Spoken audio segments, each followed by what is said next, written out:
Today we're going to explore, the biggest non-financial challenge that I see in the first few years of retirement, and that's replacing meaning, purpose, and connection. And I want to do that through 7 stories of people. These are friends, clients, a whole range of people that have achieved this and how they've done it. Not to say you should do the same, but to give you ideas on how you might be able to do it as well. Firstly, this is a general advice warning. You should seek out advice or do your own homework on anything I talk about here. I'll give you the secret though. Today, we're not talking about anything financial. It's all non-financial. In terms of our 5 steps to an awesome retirement, right here we're in step 2, which is really defining your goals. Now, we can often spend all our time defining the financial goals. I'm going to need 100,000 or 200,000 in retirement. Therefore, I'm going to need X dollars in assets. But defining what is an awesome life goes a lot further than just working out the holidays and some of these things. And that is working out where you're going to get your meaning, your purpose, and your connection from. And let me give some context around this. For many early retirees, money's actually not the main challenge. So they've got enough, or they think they've got enough, or they're close to it. And money might be a challenge for some, but it's not the main challenge. Because when you finish a job, you not only stop the income, but you stop the connections, catching up with colleagues every day. You stop the meaning that you get from the work. There's no longer that satisfaction you get. And I get for many people, they may be over all of this as well. So it may not be a problem for some. But for lots of people, they still get that meaning from going to work every day. They have purpose about what they do. And if we're not conscious about replacing the connection, the meaning, the purpose, it can lead to a bit of a void. And the last one of them there is the routines. To go to work, you've got to get up, get ready, um, get to the office and do it all in reverse. So that's a routine that I've seen some people in their first year of retirement. All of a sudden they're lost. They don't have those routines. They don't have the deadlines, and until they replace them, it's fun at first of being able to sleep in, but after a while that gets a bit empty and and not always what you want.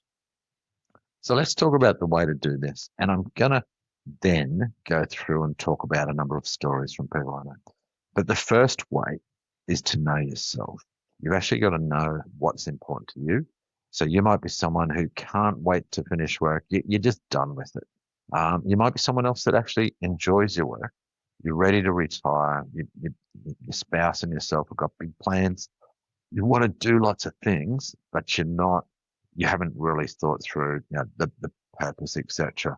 So you've got to know what's important to you. And I would say to your spouse as well, one of the big challenges around retirement is if you both have different ways you satisfy the meaning, purpose, and connection, and you haven't really talked about it, you might find yourself leaning towards one or the other.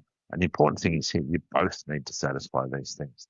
And the reality is for most people, each of these is different. So some people will thrive more on the connection, people side of life. Others need a purpose. Others want to know they've got meaning. And this is out of work or out of your day-to-day activities. But my point here is everyone's different. So you've got to understand the differences. And I'll share a story. Sometimes I'm a people person. Sometimes those people aren't married to people. And I've got an example of a client I know who was a tradie, loved what he did for the most part, got a bit sick of the work in the end, and his idea of a good retirement was not people. He wasn't a people person. He liked people a little bit, but not that much, which always sounds funny to people. But his idea of a good retirement was tinkering with cars in his garage, playing in his shed, going fishing. He was a things person, and that's okay. Now his wife was a people person, so they've had to carefully, and she got her people satisfaction through her work and other family and community stuff while they were working. But they had to carefully plan that because the last thing he wanted to do to retire was be forced to go to functions and other things where he had to mix with people when it just wasn't his thing. So knowing yourself, but knowing your partner, your spouse as well, about what is the right combination of this for you. For some people, It's an even spread of all. Some people, it's all about purpose. For others, it's all about meaning. For others, it's all about connection. But most of us want a bit of each of these, and it's just understanding what's the right proportion for you and for your spouse. Then look at how do you get them now? How do you achieve your meaning? How do you achieve your purpose? How do you achieve your connection now? Now you might be doing this easily. You might not be actually, and might not be satisfying at all from some of these. But that means you can think back to times where you did get just the right level of meaning, purpose, and connection. Was that a pastime in your job? Was when you were doing some volunteering or something like that? How have you got it in the past? How do you get it now? Because then we can reflect on how could we get these things in retirement. And this is critical to plan, as well as doing the financial planning all the money goals. We've actually got to plan how we achieve these things as well. Because if we don't get them, life will feel a bit empty, a bit meaningless, and potentially we can feel a bit lost. But when we get these things right, life feels pretty full and pretty cool. So then we're going to say, how do we continue to get them? So, in other words, we're picking, when I go through the stories in a minute, you're going to see some that are kind of project orientated. Sometimes you might jump straight out of retirement, straight into a project, whether that was a big trip or a renovation on the house or whatever it is. But you've got to, that might last for 6 months or a year, but you've then got to continue to get, your right quota of meaning, of purpose and connection. The way to continue to get them is kind of to stay open. It's amazing how some people will find something that they hadn't even thought about in retirement that does give them massive doses of these things. To pay attention, to see how other people do it, to see what works for you, to note when you go, wow, that was a good day. What made it a good day? Was it the people you were hanging out with? Was it the fact that you had purpose and a mission? You're on track to doing something. Was it that you just felt satisfied? You got some meaning out of whatever you're doing, or were you just chilling? You don't have to be in meaning, purpose, and connection all the time. Sometimes just reading a good book, hanging in the backyard, or whatever it is for you can give you that sense of relaxation as well, which you, of course, still want as well. Trying things. So, absolutely seeing if community service is right for you, seeing if joining some sort of retirees group is right for you. They won't be right for everyone, but I've certainly seen lots of examples where they've been right for some people. And exploring other things, exploring new interests, new hobbies, and exploring new groups. So you've got an idea about everything that's potentially out there. Let's talk about some stories and some of the ways that I've seen people replace these. One of the most common ones early in retirement is travel planning, whether it's the regular travel or whether it's a big trip. Some good friends of ours, a couple, they actually did this before they retired. They actually took a gap year. Now, at the end of that gap year, one of them actually retired. One said, I'm going to work for a few more years. They took 12 months off work and they literally traveled around Europe for a year. Now, this was a massive thing to do. So they rented their house out. That pretty much funded the trip. And then they took off and traveled predominantly around Europe and the UK. Massive amount of planning that goes into this. So you've got your kind of mission-based stuff, your purpose-based stuff, because there's lots to work out, from visas to accommodations to the time you're going to stay in places, but leaving enough open for if you want to stay a bit longer here. So there's a whole lot of planning, not only before the event, but literally every day. We caught up with them on one of our trips to Europe, and we travel with them for 2 weeks. And when you're traveling, as you guys know, there's planning every day. When are we gonna move on to the next thing? Do we have to rent a car in that next place? Where do we want to stay? Are those plans still good? So there's this constant mission-based stuff. There's a degree of connection. You're meeting people all the time, or at least you're trying to, if people stuff is your thing. People are different here. I know many people that jump on these trips. They want to do lots of group activities so they can be meeting people and talking to other people. That's important. For other people, that's less important. Once again, knowing yourself. But travel planning can be big. For some people, this may go on for years if they're going to travel. For other people, it may be the bucket list. Some of my friends that did this year trip, they don't think they're going to do lots of big trips like this one again. So there's other ways they're going to replace all this stuff as well. And I look at community service and volunteering. And I've seen lots of people get so much satisfaction, let's call that meaning, out of volunteering, whether that's through Lions, whether that's through the SES, whether that's through life saving, whether that's through anything. That could be reading books to kids at school, it could be doing work for the Salvos or any other charities. There's so many ways. And if ever you get bored, ask ChatGPT or some form of AI, give it a list of your interests and ask it about all the volunteering opportunities around you, if that's something that you think might be important to you. I've had a long history of volunteering, predominantly through surf lifesaving, but also through other sports predominantly. And I've seen some great examples of some of my fellow lifesavers in terms of volunteering. Now, when I talk about lifesaving, I think of big, strong people swimming out and rescuing people, but it takes a lot of types of people to run a lifesaving club, from managers to people organising all the gear and equipment, to people operating radio, to people that know first aid, to all this. There's so many things. So I saw one of my colleagues, so a new person that moved into our neighbourhood, joined our surf club, immediately got involved in one area at first, and then slowly got more involved to the point where he's a vital member of our club, heavily involved in coordinating all the gear and equipment, amongst other things. And that's given him a sense of routine. The weekly patrols lead to equipment that needs maintenance, and he does some of that, but organises other volunteers. So it's given him that mission and purpose.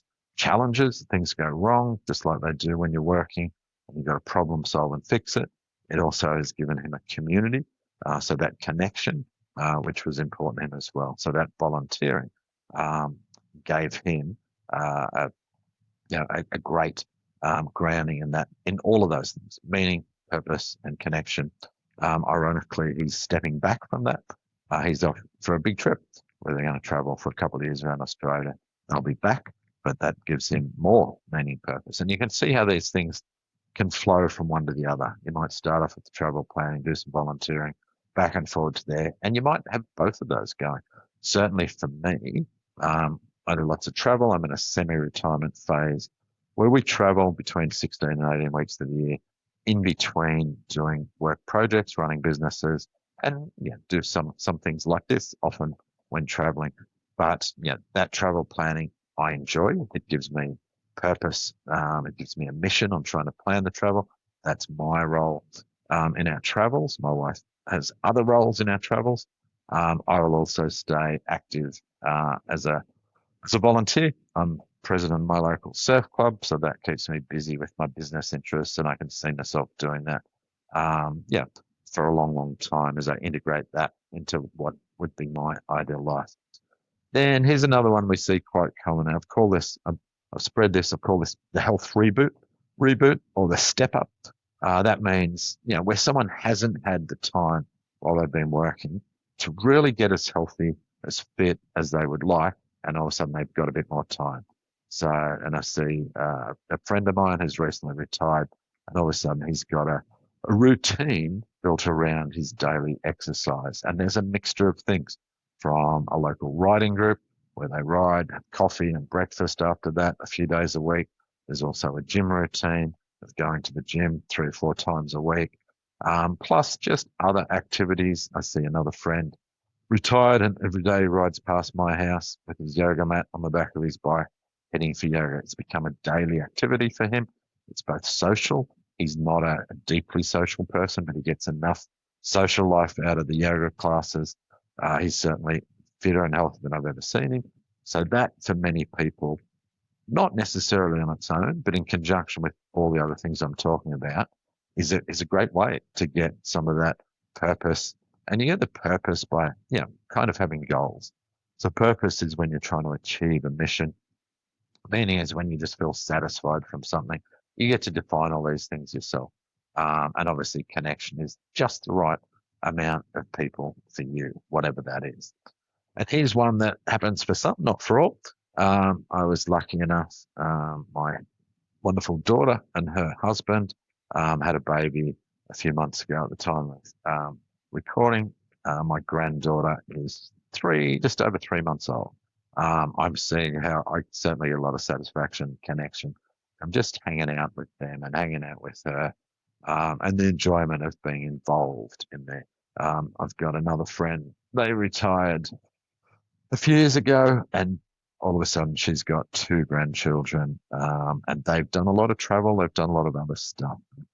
The grandkids are a 2 hour drive away, so she spends some time down with them, helping out, enabling the kids to have a bit more flexibility around work. Not all the time, but enough time to make a difference. And she is over the moon about being that involved with the grandkids.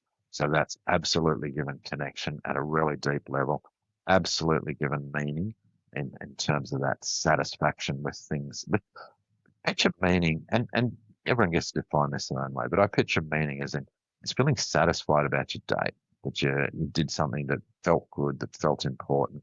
And that's different for everyone as well, depending on whether you're people on mission. But purpose is more about that mission. Did I achieve something? And that can be everything from helping the grandkid during the day to the travel planning to all the things I've talked about here. Now, it's ironic we talk about all this planning for retirement, but for many people, retirement is forced upon them. And it's normally due to the fact that they have to care for a loved one. That could be a spouse, it could be a parent, it could be someone else. So it's a high percentage of people actually stop work, not because they chose that time exactly, but they needed to be there to help out a loved one. Now, this is not always what I would call a fun experience, and I've been through a little bit of this myself, but for many people, it's deeply meaningful. They've certainly got a connection. It can be extremely hard work, and a lot of it can be painful as well.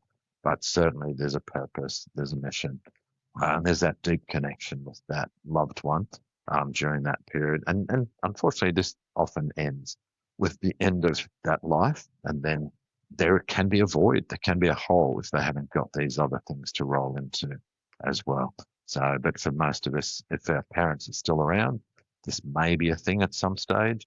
Depends how many people in your family, who's likely to do that, where your parents live, and everything else. But there's certainly things that may come up, not necessarily by choice, but because it's always by choice, but it's because you've chosen to by necessity, rather than saying, well, this is how I'm going to spend my retirement. And this can go for months, this can go for years. It never goes forever. It's always a phase of life. And certainly those things, the meaning, the purpose, and the connection are there. The variety, just the challenges that come with that. And many of you will have been through it, and I certainly have. Another one alongside with the healthy thing, all of a sudden, and I know I'm a bit like this, we get to closer to retirement age or about that retirement age, and all of a sudden we're conscious of our limited mortality. We're conscious that we won't be around forever, and we want to try and extend that as much as we can. So, and that can be health projects, and I've called this one, and I've watched this with a client who got not obsessed, but really, really involved and deeply active in this sort of stuff. So for them, that was getting into their garden, and particularly a certain type of garden. I'll probably butcher this, but it's sustainable. It's where you put all the straw down. The name will come to me in a minute or not. Lots of fruit and veg. So they've got a lot of plants, from the herbs, the spices, to seasonal fresh produce, which then forms the basis. Now they've also combined this with a love of fishing, some fresh fish, and also a leaning towards organic meats and local produce. So it's become a whole way of life, from visiting markets to keeping the garden going. And you can just see it. They're just healthy, but they're engaged. They've got a mission to keep this garden going, to keep healthy, and it's given them a routine. Gardens need care. You don't water the plants, and tell me, I go through phases in this one, and I look forward to it. One day when I've got more time, but I'll go through phases where I'll plan out the garden, but then 2 months later, I've kind of forgotten about it and things die, with occasional success stories in between. But this one, for these people I've watched, usually satisfying. There's actually research that says people that spend a lot of time in their garden live longer. It's actually a marker of longer life. Now, clearly that's for people that enjoy it. And I think it's because it gives this purpose, this meaning, not to mention for those that grow their own food, the health side of that as well. And then my last story in here is the networking for people whose business or whose employment involved lots of networking. There can be a gap if all of a sudden that isn't there. Now, I've got one client and she's a prolific networker. She's continued networking as a retiree, mostly volunteer stuff. She's just always introducing people to other people, which is the crux of networking. She's actually started some retiree networking groups. She's got involved with other retiree groups, and she gets everything out of this: the meaning, the purpose, the connection, and yeah, generally helps people find other people. We're here on the Sunshine Coast, and there's a lot of people move to the Sunshine Coast for retirement, but that puts them outside their own network. So her involvement in networking has not only helped her get those meaning, purpose, and connection, but it's helped other people find their own networks as well. So there's 7 stories about people I've seen, both clients and friends and neighbours, that have replaced this stuff, and I see them living vibrant retirements that are filled with meaning, purpose, and connection. So let me just sum up that process as well. You got to know yourself. You got to work out which of these is more important, or whether it's an equal portion of both. I know for myself, who's been involved in business my whole life, you know, purpose is a big thing. So I'll probably never fully retire, more a semi-retirement where I'm location independent and I can do the work I'm passionate about wherever I am, and not for 40 hours a week as well. Meaning comes from helping people, and for some people that's really important. And meaning isn't always about business. It can be, picture Mother Teresa, one of the greatest, I guess, volunteers and helpers of all time, would have had a massive amount of meaning and purpose in her life, not to mention the connections as well. But what I'm saying is really important to know what's important to you, and what the right balance of that is for you. You might discover that you're not getting enough connection, purpose, or meaning from your work right now. So you can actually start to work pre-retirement on topping some of those things up as well. And it's not only important for you, it's important for your spouse and for yourselves. If you are a couple, for yourselves as a couple as well, and getting the right balance between each of your needs. So how do you get them now? If you're getting enough, how will you replace that when you retire? Plan ahead, think about, have fun with this. And then staying open, paying attention, trying things and exploring to make sure you do it. When you've got the money right in retirement, and when you've got this stuff right, we see people enjoying some of the best times of their life. And the stats go that for many people, this is the happiest and most satisfying period of their life. Not for everyone, and I get that, but for the people that have got all this stuff right, it absolutely is. So as always, feel free to let us know on any questions or topics you'd like to see more on. This has come out of constant questions, both around my work and around some of the feedback we get. If you like these podcasts, like it, share it, get others onto this if you think they'd benefit, and you'll find more information about the other things we do on our website, runwaytoretirement.com.au.